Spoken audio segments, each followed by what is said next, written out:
بسم اللہ الرحمن الرحیم۔ السلام علیکم۔ 25 جون 2020 BSH اورا 9ویں کلاس کی اردو عزیز طلبہ، گزشتہ سبق ہم نے شہریار کی دونوں غزلوں اور ان کے سوالات و جوابات سے متعلق دیا تھا۔ امید ہے آپ نے اسے دیکھا ہوگا بغور اور اپنی نوٹ بکس میں اسے آپ نے نوٹ کیا ہوگا۔ دیکھیے، اب ہمارے سلسلہ غزل کا آخری تقریباً شاعر ہے عابد مناوری۔ عابد مناوری، یہ اس کی پیدائش جموں میں ہوئی ہے۔ اخنور ایک جگہ ہے، اخنور تحصیل اخنور، اب تو ڈسٹرکٹ ہو گیا اخنور، وہاں پر مناور ایک جگہ ہے، وہاں اس کی پیدائش ہوئی ہے 1938 میں۔ تعلیم حاصل کر کے مختلف محکموں میں کام کر کے یہ تقریباً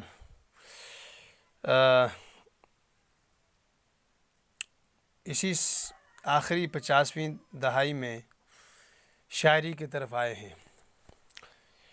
پہلی غزل جو ان کی چھپی ہے 1961 میں، اور غزلوں کی ان کی جو سلسلے ہیں، بہاری غزل کے عنوان سے ان کی کتاب چھپی ہے، اور ایک مجموعہ ہے شمیمی گل، اور ایک ان کا مجموعہ ہے شاعری کا مجموعہ، اس کا نام ہے برجستہ، اور ایک انہوں نے کتاب لکھی ہے رم جھم کے نام سے۔ اور ظاہر ہے چونکہ کشمیر سے تعلق رکھتا ہے تو شاعر اس لیے اے جنت کشمیر کے عنوان سے کشمیر سے متعلق بھی نظمیں کہتا ہے اور اسے ترتیب دے کے شائع کیا گیا ہے۔ عابد مناوری کی شخصیت سے متعلق غزلوں سے متعلق یہ بات کہ کہتے ہیں کہ ہر طرح کی نظمیں کہتا ہے، یہ ہر طرح کی مضامین کو یہ غزلوں میں شائع کرتا ہے، وہ سیاست ہو، وہ سماج ہو، وہ عشق و محبت ہو، وہ دولت سے بیگانگی ہو، وہ دنیا کی محرومیاں ہو، وہ دنیا کی دکھ درد ہوں، وہ دنیا کی خوش رنگ ہوں، وہ دنیا کی حسن و زیبائش ہو، جیسے کہ کشمیر کا حسن و خوبصورتی اسے متاثر کرتی ہے تو اس پر بھی یہ کچھ اپنی کاوش رکھتا ہے۔ تو انسان کے ہر طرح کے تجربات پر یہ اپنی غزلیں اور اس میں نظمیں کہتا ہے۔ کہتے ہیں کہ اس کا اسلوب بہت سادہ ہے اور بہت بے ساختہ ہے۔ بے ساختہ کی معنی بناوٹ کی ضرورت نہیں پڑتی ہے، بس فطرت نے اس کو شاعر بنا دیا ہے، لہذا جو چیز کہتا ہے بڑی آسانی سے کہہ گزرتا ہے۔ چھوٹی بحروں میں غزلیں اس کی زیادہ ہیں، اور کہتے ہیں کہ زیادہ تر یہ روایت پسند شاعر ہے، لیکن کہیں کہیں یہ جدیدیت کی طرف بھی آیا ہے۔ بہر صورت ہم اس کی غزل نمبر 1 دیکھتے ہیں جو ہمارے سلیبس کا حصہ ہے۔ کہتا ہے کہ باطن کی آنکھ سے جو کبھی دیکھتا ہوں میں، لگتا ہے جیسے خود سے بھی ناآشنا ہوں میں، اس در سے خالی ہاتھ ہی پلٹا ہر کوئی، دستے سوال لے کے کہاں آ گیا ہوں میں۔ مجھ کو ہوا اڑا کے جدھر چاہے لے چلے، پتا ہوں اور شاخ سے ٹوٹا ہوا ہوں میں، مجھ سا بھی سادہ لوح زمانے میں ہے کوئی، اپنی تباہیوں پہ بھی خوش ہو رہا ہوں میں۔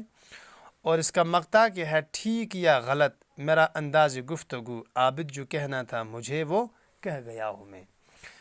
تو بہر صورت یہ 5 اشعار پر مشتمل غزل ہے۔ اس کا مطلع ہے باطن کی آنکھ سے جو کبھی دیکھتا ہوں میں، لگتا ہے جیسے خود سے بھی ناآشنا ہوں میں۔ اس میں شاعر کہتا ہے کہ جب کبھی میں نے اپنی بصیرت سے دیکھا، باطن کی آنکھ ہو گیا بصیرت، سر کی آنکھ نہیں بلکہ دل کی آنکھ، جب میں نے کبھی آپ کو اندر جھانکا تو مجھے یہ لگا کہ میں خود سے بھی ناواقف ہوں، مطلب میں اپنے آپ کو نہیں پہچان سکا۔ اور ویسے بھی پیغمبر اسلام بھی تو نے کہا، یہ فرمایا کہ جس شخص نے اپنے آپ کو پہچانا اس نے اپنے مالک کو پہچانا۔ من عرف نفسہ عرف ربہ، جس نے اپنے آپ کو نہیں پہچانا وہ اپنے مالک کو کیا پہچان سکتا ہے۔ تو پہلے انسان اپنے آپ کو پہچانے کہ میرے اندر قدرت نے، مالک نے کتنی چیزیں رکھی ہیں اور مجھ پر کتنے احسانات کی بارشیں کی ہیں۔ تو کہتا ہے کہ مجھے خود سے بھی اپنے آپ سے واقف نہیں تھا کہ میں حضرت انسان ہوں، میں کتنا عظیم ترین ہوں، اور میں نے اپنی اس عظمت کو کہاں غیر کے سامنے گرا دیا۔ اور کہتا ہے کہ دراصل مجھے جب اپنے آپ سے واقفیت ہوئی تو معلوم ہوا کہ میرے اندر بہت ساری خوبیاں ہیں اور بہت ساری خامیاں بھی ہیں۔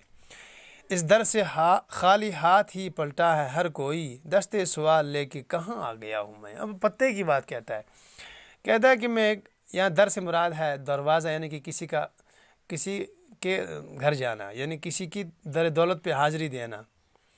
کہہ رہا ہے کہ میں ایسے ایسے گھر پہ گیا جہاں سے مجھے کچھ لے کے آنا چاہیے تھا، لیکن میں خالی ہاتھ وہاں سے لوٹا۔ کہتا ہے کہ میں دستے سوال، یعنی کہ میں کہاں مانگنے کے لیے چلا گیا، بھیک مانگنے کے لیے، مجھے نہیں جانا چاہیے تھا۔ مطلب اس کا یہ ہو سکتا ہے کہ میں محبوب کے یہاں گیا محبت کی بھیک مانگنے، لیکن مجھے یہ خیال نہیں گزرا کہ بھئی اس کے یہاں سے کیا ملے گا، اس کے یہاں سے تو کچھ ملنے والا نہیں ہے۔ اور اگر اس کو تھوڑا سا باریکی سے دیکھا جائے تو بہت پتے کی بات کہتا ہے کہ انسان مالک کے علاوہ کسی اور کے سامنے کیوں جائے مانگنے کے لیے؟ جو خود محتاج ہے وہ دوسروں کو کیا دے گا؟ تو مخلوق تو ساری کی ساری محتاج ہے، مالک کے سامنے جاؤ، وہ غیر محتاج ہے، وہ بے نیاز ہے، وہ اس کے یہاں سے سب کچھ ملے گا۔ اور ہم جاتے ہیں مخلوق کے در پہ، پھر وہاں سے خالی ہاتھ آتے ہیں۔ ویسے تو ہر بندہ ہی خالی ہاتھ آتا ہے وہاں سے، تو پھر وہاں کس لیے انسان جائے؟ تو جب جائے تو پھر مالک کے در پہ جائے، اسی کی چوکھٹ پہ حاضری دے، اسی سے مانگے، وہ ہر چیز ہے وہ ہر ایک کو ملتی ہے۔ مجھ کو ہوا اڑا کے جدھر چاہے لے چلے، پتا ہوں اور شاخ سے ٹوٹا ہوا ہوں میں۔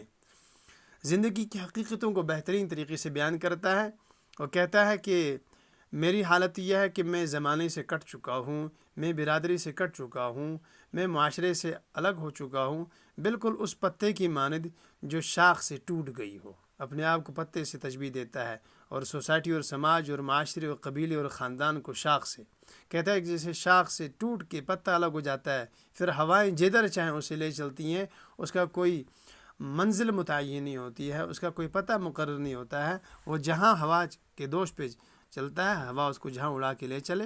معلوم ہوتا ہے کہ یہ کہنا یہ چاہتا ہے کہ میری بھی کوئی منزل نہیں رہی ہے، مجھے جہاں زمانے کی ہوا اٹھا کے لے چلے گی۔ مجھ سا بھی سادہ لوح زمانے میں ہے کوئی، اپنی کوتاہی تباہیوں پہ خوش ہو رہا ہوں میں۔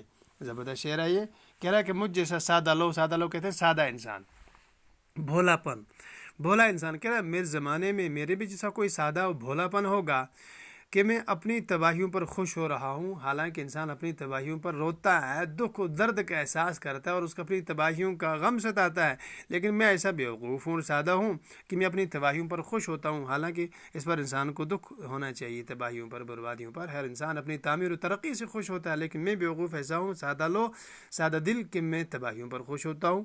اور مغتا ہے کہ ہے ٹھیک یا غلط میرا انداز گفتگو، کہتا ہے کہ میرا جو گفتگو کا سلیقہ ہے، ڈھنگ ہے، وہ اچھا ہے یا کسی کو برا لگے، کچھ بھی ہو، بہرحال عابد جو کہنا تھا مجھے وہ کہہ گیا۔ لیکن جو مجھے دل میں باتیں تھی، جو میرے دل میں خیال اٹھا، میں نے اس کو الفاظ کا جمع پہنا دیا، میں نے وہ بات کہہ دی، چاہے کسی کو اچھی لگے، چاہے وہ کسی کو بری لگے، چاہے وہ انداز اچھا ہو یا برا ہو، لیکن جو مجھے بہرحال دل میں آئے میں نے وہ بات کہہ ڈالی۔ خیر، یہ غزل آپ نے ان کو مختصر سی تشریح سنی اور ضروری تشریح، امید ہے کہ اس اہم نکات کو آپ ضرور نوٹ کریں گے۔ اس لیے آپ کے سامنے مختصر سی تشریح کی جاتی ہے جو ضروری بھی ہو اور کافی بھی ہو، چاہے کہ طوالت اور لمبائی اور بہت ساری ادھر ادھر کی باتیں نہ آئیں، ٹو دا پوائنٹ بات ہو، تاکہ آپ کے وہ کام آ سکیں۔ چلیں انشاءاللہ کل انشاءاللہ ہم اس کی دوسری غزل کے سلسلے میں گفتگو کریں گے، مختصر سی تشریح اور سوالات اور جوابات کتاب سے متعلق، اسی سبق سے متعلق ہوں گے۔ تب تک کے لیے خدا حافظ، السلام علیکم۔